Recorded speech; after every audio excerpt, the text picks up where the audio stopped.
아리는 엄청난 개코입니다. 대학교 땐 약속 장소로 걸어가다가 향수 냄새만 맡고 친구가 지나간 길을 알아맞혔고요. 지하철을 타고 가다가 문이 열리면 이 역에서 델리 만주를 파는지 안 파는지 감별할 수 있을 정도죠. 그래서 지금은 회사에서 저를 존나 못살게 굽니다. 제가 진짜 무서워서 살 수가 없습니다, 여러분. 하여간 얘가 하도 향수 거려서 만든 향수에 대한 교양만두 시작합니다. 14세기 초동안으로 유명했던 헝가리의 엘리자베스 여왕. 그녀는 70세가 넘는 나이에 무려 20살이나 어린 폴란드 국왕에게 청혼을 받는데요. 영앤 리치 연하남을 사로잡은 그녀의 비결은 바로 이 향수, 젊음의 묘약, 영혼의 물이라고도 불리는 헝가리 워터였죠. 헝가리 워터는 원래 한 수도사가 엘리자베스의 신경통을 치료하기 위해서 만든 것이었는데 예상 외로 미용 효과가 엄청났습니다. 바로 향수에 들어간 로즈마리 성분 때문이었죠. 엘리자베스 여왕은 헝가리 워터를 온몸에 처발처발하는 건 기본이고 입욕제와 화장수로도 사용했는데요. 그 덕에 건강과 미모를 모두 지킬 수 있었죠.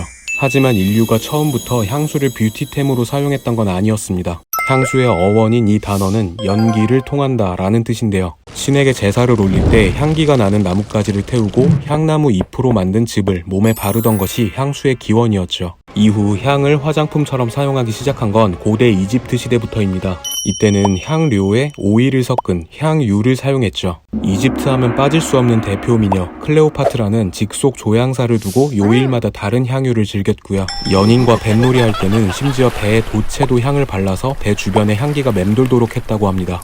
현존하는 가장 오래된 향도 이집트의 파라오 투탕카멘의 무덤에서 발견됐는데요. 여기서 발견된 조그만 단지에는 향기 나는 연고, 향고가 담겨 있었는데 3000년이 지났는데도 여전히 향기가 남아있어서 세상을 깜짝 놀라게 했죠. 이후 14세기 금을 만들기 위해서 개빡세게 일했던 연금술사들이 알코올을 발견하면서 지금 우리가 잘 알고 있는 뿌리는 향수가 만들어지게 됩니다. 흑사병이 창궐하던 시기, 유럽 사람들은 좋은 향이 전염병을 막을 수 있다고 믿었는데요. 특히 목욕탕에서 흑사병의 감염률이 높아지자 사람들은 물이 병균을 옮긴다는 창조적인 결론에 도달하게 되는데 이 때문에 씻지는 않고 악취를 덮기 위해서 더 많은 향수를 사용하게 되죠. 그러다가 똥내가 아주 오지기로 유명했던 루이 14세 시대부터 향수가 산업으로 발전하기 시작하는데요. 당시에는 가죽 제품이 많았는데 기술력은 떨어져서 가죽 특유의 악취가 심했습니다. 이 가죽 냄새를 무력화시키기 위해선 향수가 필수템이었죠. 그러나 이때까지만 해도 향수에는 비싼 천연 향료만을 사용했기 때문에 향수는 부자들의 전유물이었고요. 좋은 향을 가진다는 것은 곧 금수저의 상징이었죠. 특히 마리 앙투아네트는 우비강이라는 향수를 사랑했는데요. 프랑스 혁명 당시 평민 복장을 하고 파리에서 도망치던 마리 앙투아네트의 정체가 뽀록난 이유도 바로 이 향수 때문이라는 설이 있죠. 또 처형되기 직전에 마지막으로 마음을 진정시키기 위해서 우비강 향수를 뿌렸다는 설이 전해지기도 합니다. 이후 19세기에 값싼 화학 합성 향료가 개발되면서 드디어 향수의 대량 생산이 시작되는데요. 지금도 많은 사랑을 받고 있는 대표 향수 브랜드 겔랑. 겔랑이 바로 이 시기에 만들어져서 향수의 대중화를 이끌었습니다. 특히 오드 코롱 임페리얼은 제1대 조향사인 피에르 겔랑이 나폴레옹 3세와 유제니 황후의 결혼식에 선물한 것으로 유명한데요. 평소 두통이 심했던 유제니 황후가 이 향수를 사용한 후 두통이 싹 사라졌다고 하죠. 이를 계기로 겔랑은 왕가의 정식 조향사로 임명됐고요. 왕족들 사이에서 인기를 끌면서 불티나게 팔리게 됩니다. 겔랑의 시그니처가 된 비 보틀도 당시 나폴레옹 왕가의 상징인 벌 문양을 담은 것이죠. 이후 유명 패션 브랜드에서 앞다투어서 향수를 만들기 시작하는데요. 여러분, 샤넬에 가장 많은 돈을 벌어다 준 제품이 뭔지 아시나요? 바로 마릴린 먼로가 잘 때 이것만 입고 잔다고 말했던 샤넬 넘버 5입니다. 이 향수는 무려 전 세계에서 30초에 한 병씩 팔려나간다고 하는데요. 샤넬 넘버 5라고 하면 넘버 1부터 넘버 4까지의 향수도 있는 줄 아시는 분이 있습니다.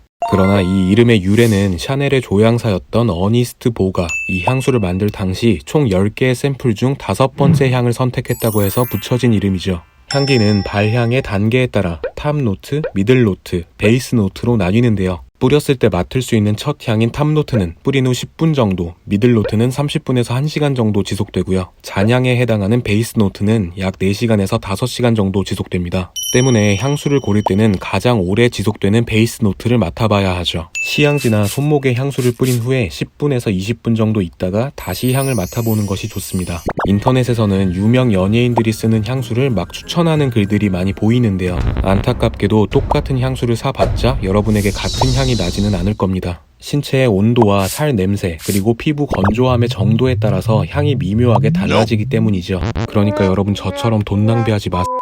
향수의 유통기한은 보통 제조일자로부터 3년, 개봉 후 2년이니까요. 아끼다 똥되기 전에 여러분 팍팍 뿌리세요.